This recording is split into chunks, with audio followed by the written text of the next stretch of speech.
Welcome. This is the Lifetime Cash Flow Through Real Estate Investing podcast. This is where you'll learn strategies to help you achieve lifetime financial freedom through real estate investment. Your host, Rod Khleif, has owned over 2,000 homes and apartments, and he brings experts in all aspects of real estate investment and management onto the show. Now, here's your host, Rod Khleif. Welcome to Lifetime Cash Flow Through Real Estate Investing. I'm Rod Khleif, and I am thrilled you're here. And I know you're going to get a ton of value from the gentleman we're interviewing today.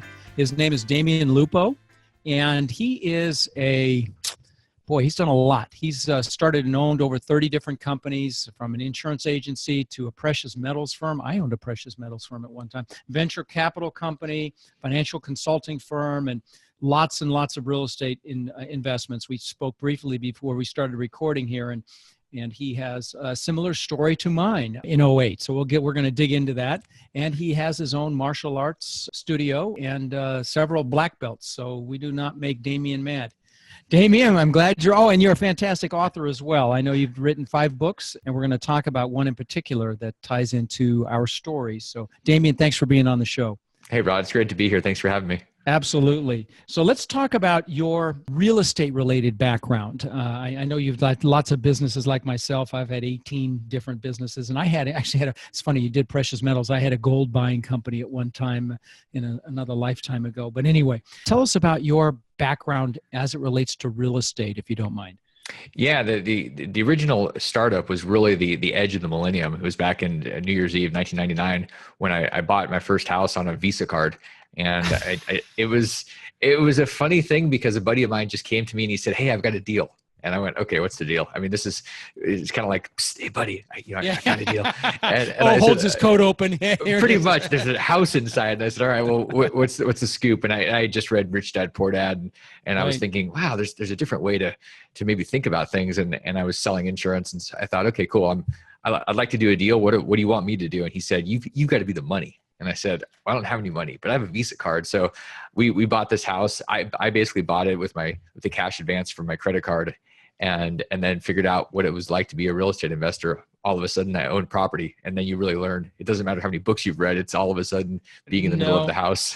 Absolutely. Then that's when you start getting the memos of what you don't know.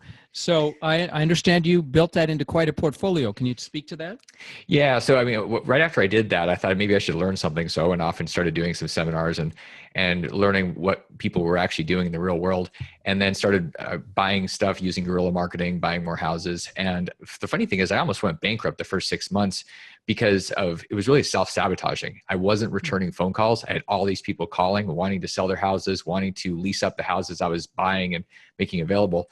And there was something in me that was resisting it. So I didn't actually call people for a couple of months. And so was it just a personality thing, and you were fearful of the conversations, or it was a taking action issue, or was it that you weren't sure you liked the business? What was it?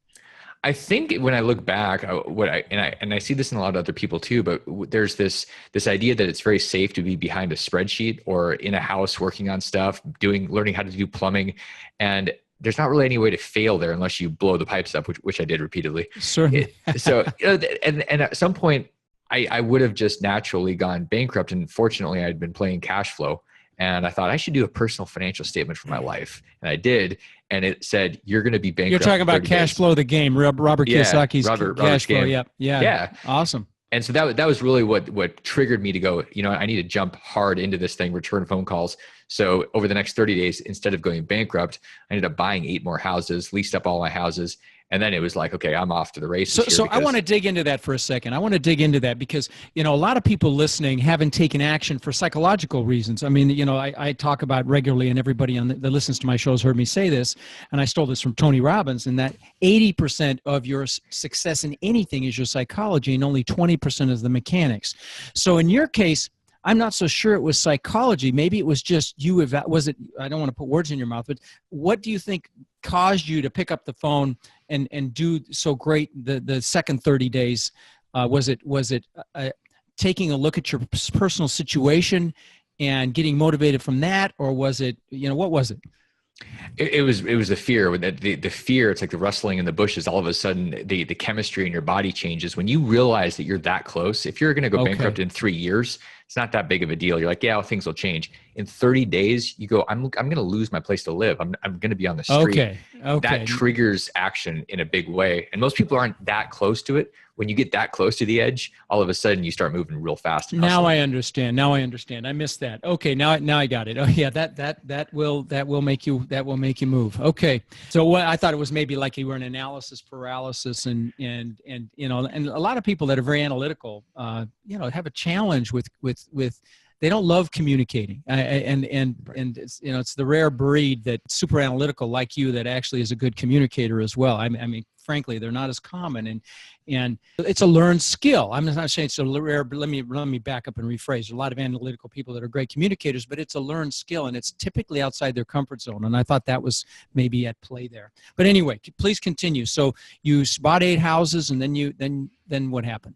Well, and at that point, I'm in motion. And this is the big key for people to realize. Once you're in motion of any sort, and it doesn't really make any difference what motion it is, it's just moving and not sitting still.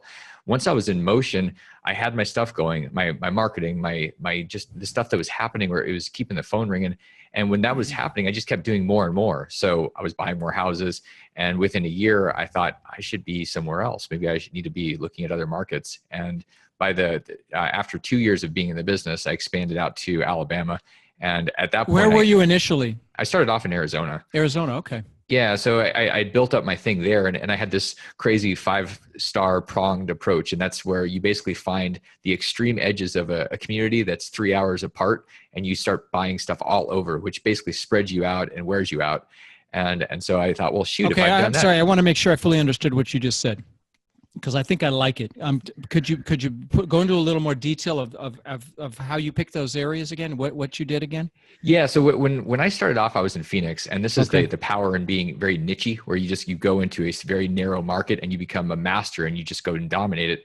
Right. I didn't. I thought Phoenix could be the place that I would dominate. So I went throughout the entire metropolis of Phoenix, and from the west edge to the east edge. And so I was buying houses that were easily 3 hours apart, which meant that I was spending a lot of time on logistics. It's a huge mistake. I thought, no, that is a huge mistake. And I made the exact same one. I had 800 houses, 2 hours one direction, 2 hours another direction, everywhere in between.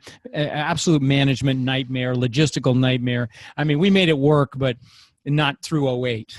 Well, and it's funny, even when you think, okay, this is just going to be a lot of logistics, the problem is oftentimes we get worn out. So we'll hesitate actually engaging with the problems, and then they end up costing us a ton of money. So we're really setting ourselves up for failure. Even if we can build great systems, it's exhausting, and you'll just hesitate to even take care of the problems. So it's a bad plan to start off with. No question. I mean, it is. And which is really the reason I started my podcast is because it's so much work. I mean, I've owned 2,000 houses in a buy and hold. And I cringe when I think about how painful, how much work that was, and how much easier it would have been if I had 2,000 units in 5 or 6 apartment complexes. So I totally get it. And for all kinds of reasons. So then you were in Arizona and Alabama. What happened after that?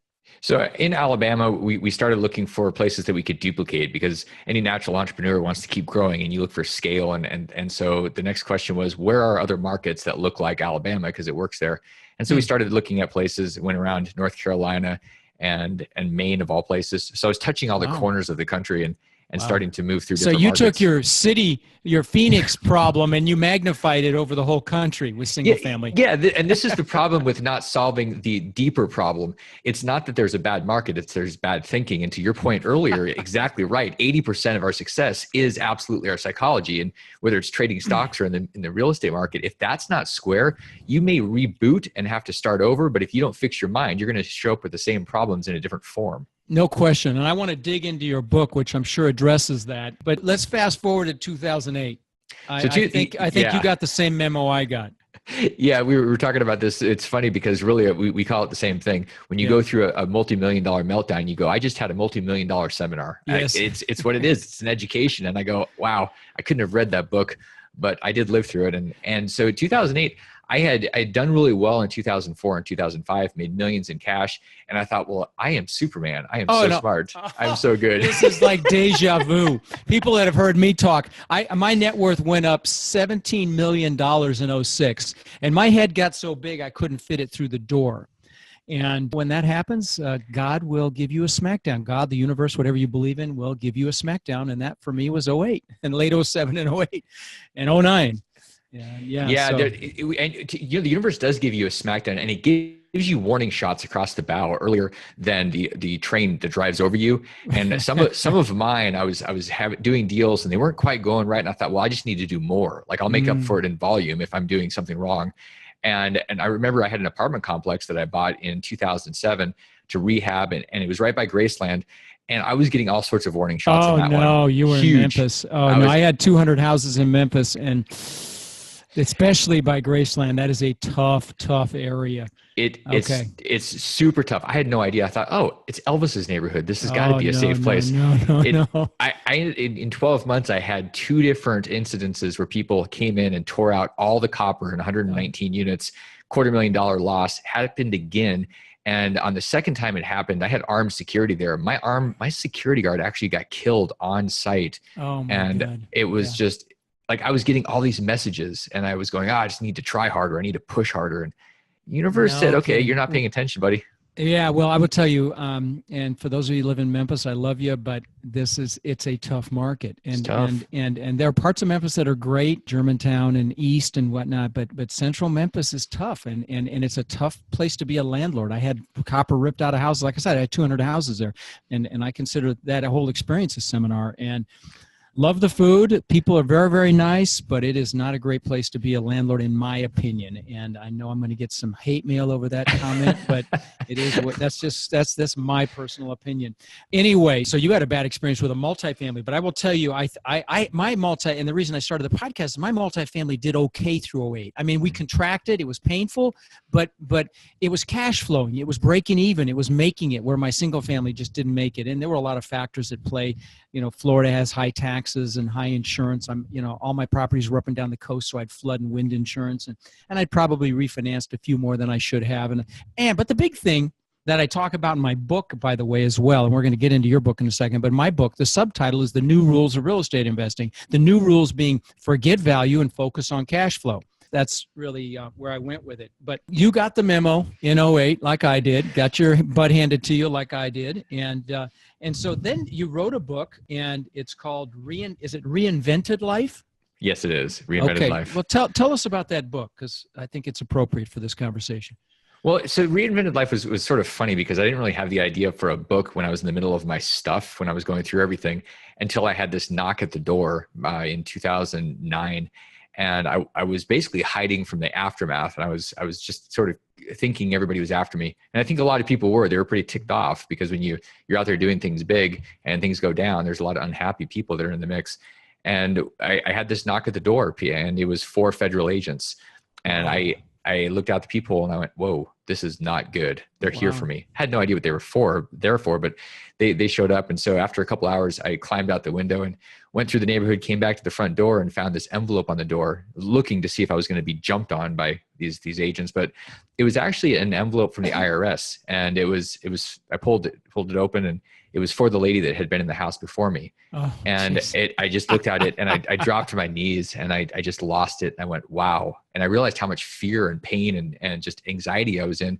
And even though it wasn't made out to me, it was for me. It was a message. Again, the universe is sending messages and tapping. I love you. And I love that message, because people reach a pivot point in their lives, and that's what it was for you. No, that's a great message. And thank you for what I was trying to say is I love the fact that you were genuine and humble enough to relive that experience for us, because that says a lot about you. Well, thank you. I don't want to ever live it again. I mean, right. It was like I took it. And one of the reasons that I wrote that book was because I went through this process of breaking things down. It's like when you go to the military and they break you down during boot camp, and then they build you back up. And the universe was breaking me in half. And when I went through that process, I had to ask the question, what is really true? Like what's really real about me? And it took me probably a year and a half to even acknowledge what the truth was. And then I started asking the questions about who I was. And in 2010, I was still sort of getting through this. And I actually got fired from a volunteer position on a political campaign. And for a few months after this happened, it was funny because people on the internet, the trolls, were saying, that guy got fired. And I said, no, I didn't. I resigned. And the internet said, no, you didn't. And I just argued. And I finally said, what am I doing? I'm lying. So I said, yeah, I did get fired. But let's go back to the positive. You really took a look at who you were. You assessed your strengths and the positive aspects of who you are. And that's really what has to happen. For those of you listening, when you're going through a tough period like that, what you focus on becomes your reality. And if you're focused on fear, like you were, Damion, and believe me, I was as well. Luckily I was around the Tony Robbins technology at that time, so I didn't live it too long. But people develop a story for what's going on in their lives, and it can be a very disempowering story. And the way to get out of it is to focus on your strengths and relive your successes. Go back and go into how you felt when you had some of your greatest successes, and that's how you pull yourself through that funk. So yeah, let's go back to your book. Yeah. Yeah. And one of the most powerful ways to pivot, transition, and reinvent is really just to ask better questions. And I think Tony talks about this a lot. It's absolutely. Really the state of your life is based on the quality of your questions. And so I did a whole section on that in one of my driving force tips. In fact, I have about 60 questions that I send to people if they want them. And they're all, there's some of them are personal questions and some of them are business. So who loves me? Who do I love? What's great in my life right now? To business questions, relating to the different aspects of business. And those of you listening, if you want a copy of my questions, I'll make sure and put it in the show notes, because I know we had like a number you could text into, but you're absolutely right. You need to ask quality questions. So thank you for bringing that up. So tell us more about the book. So then the book was really a question of, do I want to pull this stuff out? And one of the values of writing a book, especially if it's a story, it gets all that stuff out of you so you can acknowledge what was real, what happened, and then you can learn from it, because there's so many lessons that we have from things that we've actually had to learn by going through them that we don't necessarily even understand until we try to put it in front of us in writing and make it coherent and English. And so that was the process of writing this book. And it was really about the transition from the old to the new and figuring out what was involved in doing that. So some people say, well, I want to be a yoga teacher. Right now I'm a plumber. I want to switch gears, or I want to shift into real estate, and they have no idea what that looks like. What's the transition? How do you figure out the runway, the metrics? And this was based on the experience of me shifting from one really a different life into a totally authentic life, and one that I could do financially and make sense and not go off a cliff again. It was the process of doing that. And then it was the questions that I asked during this process. And it's tangible. It's something that we can experience, not just experiencing my experience by reading it, but really going, what's my experience by asking questions? And so it's an interactive book that was really the outcome. Sounds great. Sounds great. I will definitely get it, and I will look forward to reading it. So it's Reinvented Life by Damion Lupo. So guys, check it out. And you were talking about the benefits of getting it down and getting it out of your head and onto paper. And I want to just hammer that home a little bit. Anytime I am in an overwhelm or a fearful place, just the simple act of writing down what I'm concerned about and seeing that it fits on, a small piece of paper, it really helps you deal with it. So for those of you, if try that sometime, if you're in that place, just the simple act of writing it down or just going somewhere and journaling for a while can be very, very cathartic and help you through that process. So there's something that you just said is so important. It ties into this idea of activity and action. And when we're stuck, when we're thinking and we're just trying to figure things out, the moment you take your hand and you start writing or you start typing, you're actually in action. There's motion going on. So I think what you just said is super powerful, and people should just really hold on to that and start doing something with it. Anytime you're in fear, if you can take action, it helps mitigate the fear. And of course, if you can be grateful and think about what's great in your life, in the face of gratitude, fear goes away. So, yeah, that's good stuff. And so I know you also like to talk about the upcoming Wall Street crash. And I think that's a great topic to move into. Let's talk about your thoughts on that. Well, as we know, we've experienced a crash. Unless you're in kindergarten right now, Right. There was an experience not too long ago, and it's because things cycle. And Right. whenever there's artificial stimulus, or especially like we've seen with the Federal Reserve and just all the crazy stuff that goes on, it's going to create bigger problems, bigger crashes. This bull is exhausted. In my opinion, this bull is really tired, and it's been going on for a long time. And there's a lot of hype. There's a lot of hype, a lot of bubble talk. And I think about, and I'm sure you remember this back in 2006 and 2007 when the barber shops and the taxi cab drivers were all starting to do real estate and looking at things. And there's this sense that it's easy and anybody can do it, and there's never a downside, and it's no big deal. You can make millions on the weekend, and you can do it all in the next month. That's what's called a clue. It's a huge clue. It's like a giant neon sign right in front of us. And so we have this sense there's this wealth effect when the markets are going up, which is really helpful for politicians. When the stock market's going up, people feel richer, and they go buy bigger houses, and they start spending freely, and they borrow. And we're seeing that. We saw it in 2006 and 7, and we saw it in 99 with the tech bubble. So right now is a great time to be super conscious to these markets being really, really lofty and really, really bubbly.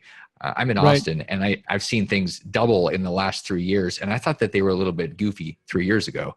And people go, oh, this is great. People are always going to move here. And I go, yeah, but understand, when rates go up, it changes the nature of how much you can actually borrow, because your payments go up because the rates are up. And when you think about that, you have to understand that there's going to be a shift and a shake, especially when the markets have when the wealth effect goes the opposite way and people feel poorer, they're going to slow down, which slows down everything else. So this is coming, and it's smart to be conscious and not ignore it. So let me ask you this. How has the obvious knowledge that we're headed for a contraction affected your investment, the advice you give people, and or your own investment strategies? Well, it comes down to what you talk about on the show a lot, and that's really the idea of units and cash flow, and that is so much more powerful and so much more useful than just cash. And when we think about speculating and flipping, and that there's a place for that, but that's based on cash and it's based on the bubble. When we talk about cash flow, and this is what I'm focused on, there's two things that I'm doing. One, looking at apartment complexes that are going to be long-term sustainable in any market. I mean, right now we've got 80 million millennials that are essentially, as a block, looking for places to rent, to have experiences. They want small spaces. They're not interested in home ownership. They're not. They want to be mobile. So that's incredible opportunity. It's a huge opportunity. And there will always be a need for affordable housing in this country, which is another incredible opportunity, which is, one of the reasons I actually focus on mobile home parks and apartments, because there's always going to be a need. That niche, especially in the C class, B- class apartments, that niche will always be there. But so you're focused on multifamily as well, and honing in. I mean, I don't want to put words in your mouth, but my guess is your primary focus is the property's ability to cash flow. It's the cash through a flow contraction, right? Yeah, and leveraging from the experience from before, where I bought a big old disaster next to Elvis, and where I didn't have cash flow. I had the opportunity, but I was also doing it remotely. So I was trying to remodel 119 units from 2,000 miles away. That there's danger in that because my eye wasn't on it. So now it's finding places where I've got teams and I can actually get my arms around it. And then in the meantime, keeping my money engaged with just private money lending. That's it's short term. I understand. I look at it as a banker. I don't look at it as a real estate speculator. And that changes how I invest and how safe it is and how my money's maintaining its liquidity for the next opportunity to be able to go and buy assets again. Absolutely. And that's what's coming, is an opportunity, an incredible opportunity now. But that doesn't mean you can't buy now. I mean, we're buying right now. There are deals right now, as long as you're focused on cash flow and you make sure that, your debt service coverage ratio is decent, so that, if you've got debt, that you'll be able to cover it even if the rents contract, which likely will happen. And for those of you who don't know what that means, it's basically a multiple of your net operating income versus your debt payments. So I like to see a 1.6 or the ability to get to a 1.6 debt service coverage ratio. And that's a little sometimes challenging, but that if I get that, I know I'm safe. I know I can handle a contraction, and that's really my mindset on that.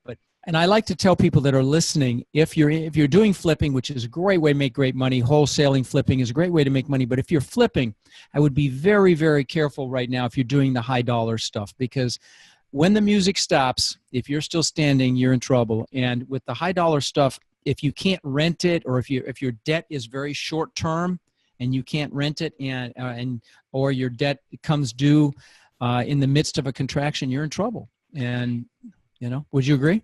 Yeah, I would, and I think that there's a something that happens when people tend to get into the flipping or the short term surges of success. They tend to continue doubling down, and it's the same problem we have at a casino. You go there and you double down. You may be right 8 times in a row, but the problem is on the number 9, you just lose everything that you just made on all those.